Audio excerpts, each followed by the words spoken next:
Hey folks, welcome back to Gaming Garbage, where we take a look at games, chat about the gaming news in the industry, and of course, stream for fun. Today, we're talking about the new update to Battlefield 6. Now, some of you know, like they had the Season 1, they've introduced a Battle Pass, and we're going to go over that a little bit, but my main thing is that Battlefield has fundamentally changed. We got to see that a little bit with Battlefield 5, we definitely got to see that with 2042, and now we're definitely seeing that even harder with Battlefield 6. And I'm going to go over that. And okay, the microtransactions are totally, something that's acceptable into a game. But my main proponent here is that while the microtransactions come in, they basically take over and from a game turns into a service. And it's no longer about the gaming experience, it's about the digital store. And we have seen that. And if you don't want to take my word for it, we're going to take a look at history. But first, let's take a look at the actual Battle Pass itself. Now, a new game mode that we got, which is always helping with the Battle Pass and all of that kind of stuff for those type of players, that's why this is in here, is the next Battle Royale mode, which is free for everybody. We got to see a jump to 200, or we got to see a jump of roughly 200,000 people on Steam coming in to try Red Sec, and then it dropped off, a couple of 10,000, and then also dropped off another couple of 10,000 even today.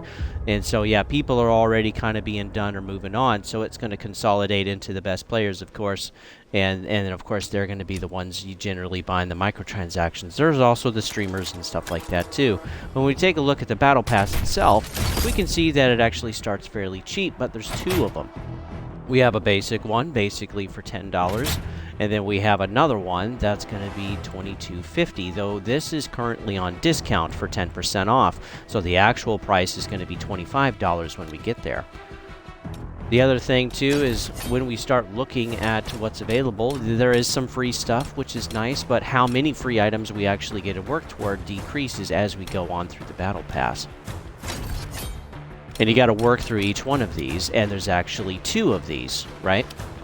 And when you start actually adding up all of the cost, and the cost goes up, of course, as you would expect, just like any other Battle Pass, as you continue to work through it. And it ultimately just gets more expensive as you continue to work through the entire game. If you add all of these up, it's over 400,000 points that you need to accrue, and that's actually what I've played so far and gotten in the game since launch. So it's been about 3 weeks, and so yeah, you could tear through this actually pretty quick if you go through the missions and the bonuses and all of that stuff, and all of that, of course, is there again just to keep you playing. The other thing, too, that I need to address is that while the Battle Pass is fine, again, it becomes the main focus that we've seen throughout history. And so I'm going to name some games here that basically each one on this list has had its rise and fall, and each one it's in its fall phase. And sometimes they become free, sometimes there becomes more content, sometimes they allow creators now to come into the game to start making content, just like Battlefield 6 actually, that's what the portal is for. And some of those maps are actually pretty cool, but that's also going to help sustain Battlefield 6. But as I go through the list, I want you to think of what you've played and what you've stopped playing, or what's died already as a game. So Fortnite, Overwatch 2, Rainbow Six Siege, Call of Duty, Battlefield 2042, Battlefront, Star Wars Battlefront 2, Destiny 2, Marathon, Counter-Strike Go, Apex, Concord, XDefiant, I'm almost done, Multiverse, Star Citizen, GTA 5, The Finals, First Descendant, Madden, NCAA, FC, NBA 2K, Gran Turismo 7, Need for Speed Unbound, I'm almost there, Mortal Kombat, Tekken 8, Starfighter 6, Rocket League, Marvel Rivals, Splitgate 2, Halo Infinite Multiplayer, and there's more out there that don't even exist anymore. So, of course, some of these are free to play, right? Where microtransactions and the cost of them absolutely make sense because the company needs to be able to make money. Well, yeah, Fragpunk would be another one. Some, though, have already died.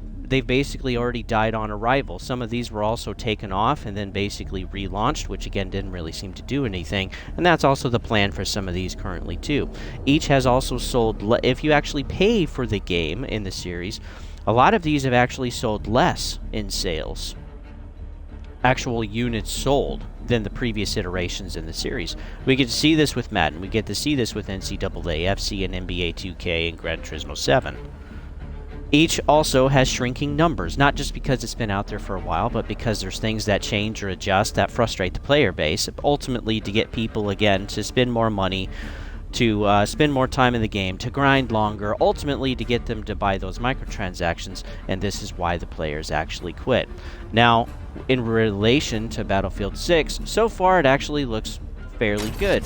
But one thing I did want to point out is that you know, while we get some of these skins for free, we also get some of the bonuses and stuff, which is cool. But some of the games, some of the actual guns that we actually have to work for, we actually used to get these for free in Battlefield, and now we got to grind for them. So again, it's become a shift from a gaming experience to a digital store. And boy, let me just be honest. The game is the illusion. Really. Like, there's not a lot that really changes. There's not a lot that really shifts from you know, iteration to iteration. And again, the store always works perfect, but the bugs stay broken and present in the game. Again, they haven't fixed hit detection in Battlefield 6. They haven't fixed the Tomahawk missile that just completely evades countermeasures of aircraft, which again is completely unfair, because then there's nothing you can do.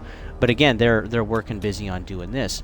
And while they have made their money in sales so far, the budget that they're looking at is roughly $500 million budget for this game, including the marketing, which is quite expensive.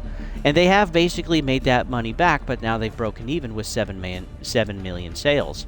And so they're going to get, again, some of the players that want it to be free, they're going to play RedSec, right? And they're going to get some money from them through microtransactions. But then they're also getting the money of the people that bought the Phantom Edition or the other editions in the game, or also buying the Battle Passes, which you can't actually earn your way through, folks. You actually have to, if I did my math right, you actually have to work not just through the entire pass, but through multiple passes to actually get one to be free. So again, there's no way to do that. Let's see. There's one there.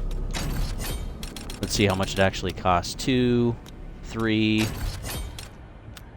4, 5, 6, 7, 8. So you get 800 points with a pass that costs 1,100, and that's not even all of them that really being free. So most of it's free. But again, we are at a point where this is what we're going to be focusing on. And again, it's not going to be the game. And every single game that I've mentioned has suffered from the live service side of it. The soul is taken out and all that stuff. And again, I'm not saying the game isn't fun. It absolutely is. I'm still enjoying it. But as the live service takes over, the game experience itself will deteriorate. That's what history has shown. And for those of you that don't think that's really going to happen, well, that's pretty freaking rare. Every once in a while, we get like a Helldivers 2 or EVE Online or some other games where, again, there's an addition to the game. The store is the addition. But in live service world, pretty much what we've seen for the last decade is that a lot of these IPs have turned into live service, and they've just focused on repetitive stuff, grinding stuff. And again, it's okay to have all of that. And it's okay, of course, to pay for some of this, but it takes over. Because, again, the game is the illusion. With that, folks, thanks for tuning in. You can always follow me at GamingGarbage22 over at YouTube. And, hey, if you actually want to play online, hey, let's go ahead and play. Let's have a good time. And you can also follow me over at Twitch at Don'tTurn if you'd like. And when I'm playing video games and you actually chat, let me know that you're there, that you want to engage. I'll definitely engage back. But yeah, I do get frustrated by this live service side of it, because really nothing changes. It doesn't matter who the publisher is. It doesn't matter who the game is actually developed by. The focus stays the same. And ultimately, this is why free-to-play was okay, but now that we're spending $70 to have the same type of experience, where things are buggy and broken and basically not fixed, but the store always works, the paid content is always available, it just gets frustrating. And then when the game falls off, they just no longer support it anymore and work toward the next cash grab. And that's exactly what, in my opinion, first-person and third-person shooters have become. The focus is not to actually make an experience, folks. Again, the game is the illusion. The focus is the digital storefront. And that's what I hate about it. So with that, folks, we'll catch you guys on the next one.